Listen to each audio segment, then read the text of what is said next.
Assalamualaikum warahmatullahi wabarakatuh. Mas Menteri serta seluruh jajaran, pimpinan dan seluruh anggota Komisi 10. Yang pertama saya ingin mengapresiasi wacana yang dilemparkan oleh Pak Menteri ke masyarakat, dan wacana ini membuat semua kita itu terbuka mata, dan juga akhirnya kita juga menjadi punya aware, peduli gitu ya. Saya sendiri mungkin ketika wacana itu Pak Menteri sampaikan, maka seluruh media mengejar dan bahkan masuk televisi, yang dulu kita jarang masuk televisi gitu. Dan yang saya pelajari, karena memang ini adalah awal saya di Komisi 10, ternyata Undang-Undang Sikdisnas kita itu sebetulnya sudah mengatur itu semua, hanya kita salah mengamalkannya gitu. Walaupun ada beberapa hal yang mungkin perlu dilakukan revisi, dan kemudian saya juga memasukkan itu ke media sosial. Itu menjadi survei secara pribadi saya. Ternyata hampir seluruhnya itu memberikan tanggapan positif terhadap wacana penghapusan UN ini. Karena memang negeri kita ini sudah lama menganut konsep pendidikan dengan rumus belajar plus ujian sama dengan nilai. Sehingga terkotak-kotaklah ada anak yang pintar dan anak yang bodoh hanya dengan uji 4 mata pelajaran. Dan kemudian sistem kita, perilakunya di tengah masyarakat atau di sekolah itu juga langsung labeling itu. Oh, ini anak nggak bisa, sehingga anak yang merasa nilai pendidikan yang 4 itu nggak bagus, itu merasa dia nggak bisa berkembang gitu. Padahal semua anak punya kompetensi masing-masing, punya kesempatan dia untuk mau jadi apa gitu. Sehingga kalau bahasanya, ya kalau aku kan di sini, jadi nggak ada lagi orang nanti mereka mengatakan dia yang pintar di eksak atau ini, oh dia punya peluang di sini dan sebagainya. Ini kan maka saya sampaikan kepada media perlu ada pembahasan secara komprehensif, dan memang sudah waktunya evaluasi ini dilakukan karena sudah cukup lama sistem ini digunakan sejak tahun 80-an ya. Momentum ini momentum yang sangat baik karena yang pertama, terobosan atau inovasi yang dilakukan oleh Pak Presiden menunjuk menteri paling muda, kemudian tidak berlatar belakang dari akademisi. Tentu ini merupakan tantangan, pasti ada yang setuju dan tidak. Tapi banyak yang gusar dan gelisah. Awalnya termasuk saya, Pak Menteri. Apakah ini akan mampu atau hanya akan dibawa pendidikan ini ke hanya untuk secara IT mandate gitu. Nah, alhamdulillah ketika ini berjalan, saya melihat ini merupakan satu gagasan terobosan yang mudah-mudahan ya ini akan melakukan perubahan di dunia pendidikan, yang nantinya anak-anak kita itu benar-benar tujuan pendidikan itu bisa tercapai. Bagaimana anak-anak bisa pendidikan generasi kita ke depan itu punya akhlakul karimah, bertakwa kepada Allah, mandiri, ya pokoknya itu semua capaian itu bisa tercapai. Dan kalau di luar itu konsepnya belajar plus pola pikir. Jadi hasilnya yaitu hasil pikir, yaitu anak yang kreatif, inovatif, dan produktif. Jadi memang ada hal-hal yang memang kita perlu pelajari. Saya mempelajari sebuah negara Estonia, sebuah negara kecil di utara Eropa. Peringkat pendidikan berada di urutan keempat di bidang sains dan urutan kelima di bidang literasi, Dan urutan ke-8 di bidang matematik atau numerasi, mengapa tentu mereka bisa?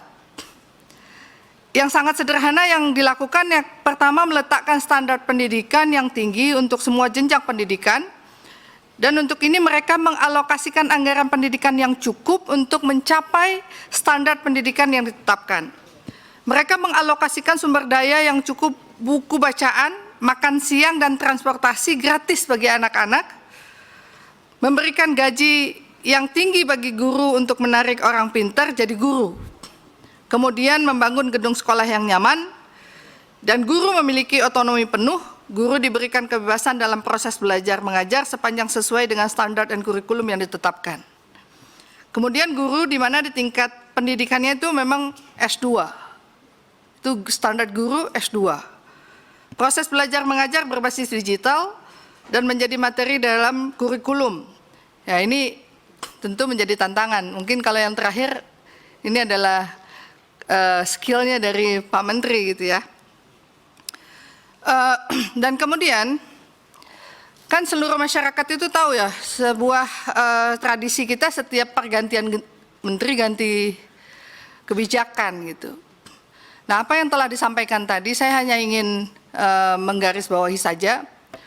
Mudah-mudahan ini momentum untuk bisa menyusun roadmap jangka pendek, jangka menengah, dan jangka panjang, sehingga ketika ini sudah disepakati, ini menjadi masukan-masukan yang akan kita tampung, mengajak seluruh para ahli, tokoh dan sebagainya.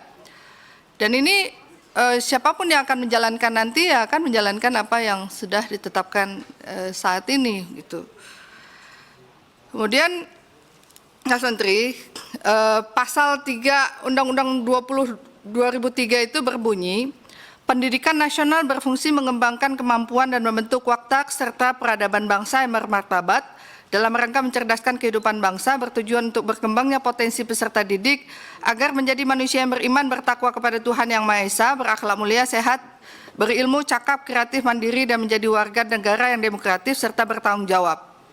Sementara Pasal 66 ayat 1 PP 13 2015 sebagai turunan Undang-Undang 20 2003 berbunyi, penilaian hasil belajar sebagaimana dimaksud dalam pasal 63 ayat 1 huruf C bertujuan untuk menilai pencapaian kompetensi lulusan secara nasional pada mata pelajaran tertentu dan dilakukan dalam bentuk ujian nasional.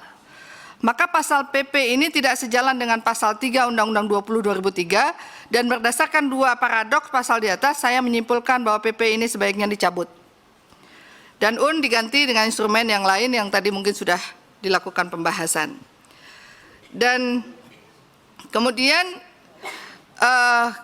menyangkut tentang sistem zonasi. Ini kan penerimaan peserta didik baru secara konsep dan proses sistem zonasi memberikan kepastian hak pada semua anak didik untuk sekolah tanpa diskriminasi, tanpa kolusi, adanya asas pemerataan, dan menjamin tidak adanya lagi sekolah favorit. Ya dulu saya wali kota mengejar sekolah favorit nih Pak Menteri. Karena kita pengen bagus di daerah kita. Itu kenyataannya memang secara realita gitu. Dan alhamdulillah kami juga mendapat prestasi setiap tahunnya, bahkan terbaik di Aceh. Dan sekolah favorit ini kan jadi rebutan gitu. Nah, pola efektif untuk wilayah luar Jabotabek seperti Sumatera, kota di Jawa, Kalimantan, NTB, NTT, Papua, walaupun kebijakan PDBB sepenuhnya diserahkan pada pemerintah daerah dan juga merupakan hasil musyawarah, namun perlu kita lakukan standarisasi syarat minimal agar tidak terjadi manipulasi persyaratan. Di lapangan misalnya domisili calon peserta didik tidak sama dengan KK dan KTP.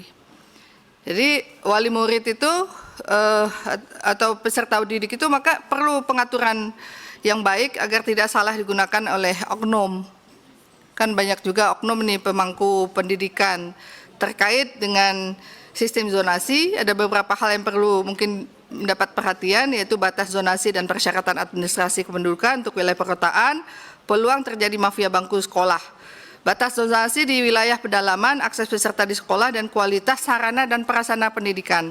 Dan sistem pendaftarannya harus ditetapkan berbasis komputer. Sistem pendaftar ini ya tentu kita harus memfasilitasi segala perangkatnya. Kemudian merujuk kepada melihat ya mungkin sistem yang Australia gitu.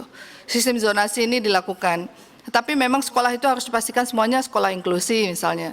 Kemudian ada afirmasi terhadap anak-anak yang difabel. Kemudian misalnya si kakaknya udah sekolah di sekolah itu, maka si adiknya ini harus menjadi prioritas untuk juga adiknya bisa bersekolah di sekolah itu. Ini juga kan harus menjadi pertimbangan gitu. Karena memang ya itu menjadi faktor ekonomi. Jadi memang banyak hal yang mungkin yang harus dipertimbangkan menyangkut tentang zonasi ini, karena ini sebetulnya cukup baik, dan tentu sekali lagi kami ingin mengingatkan saja nih Pak Menteri, saya sebetulnya sayang aja gitu kepada Pak Menteri yang dibully ya dengan pakaian ketika hadir di UI ya Pak Menteri. Jadi saya berharap mungkin style Indonesia mungkin undangan itu disesuaikan gitu ya. Memang kecemplang ketika saya lihat Ibu Menteri pakaian rapi gitu. Pak Menteri pakaian tuh pakai jeans terus pakai sepatu kets gitu ya. Jadi nggak masalah sebetulnya, tapi memang peradaban kita nggak begitu. Jadi saya nggak mau Pak Menteri itu yang kita melihat kita bahagia, kita senang gitu, kita dukung gitu. Tapi ternyata itu menjadi hal-hal yang memang menghilangkan semua yang kebaikan-kebaikan, wacana-wacana yang sudah disampaikan. Jadi itu menjadi hal yang harus diperhatikan sekali Pak Menteri. Kemudian yang terakhir tentang karakter.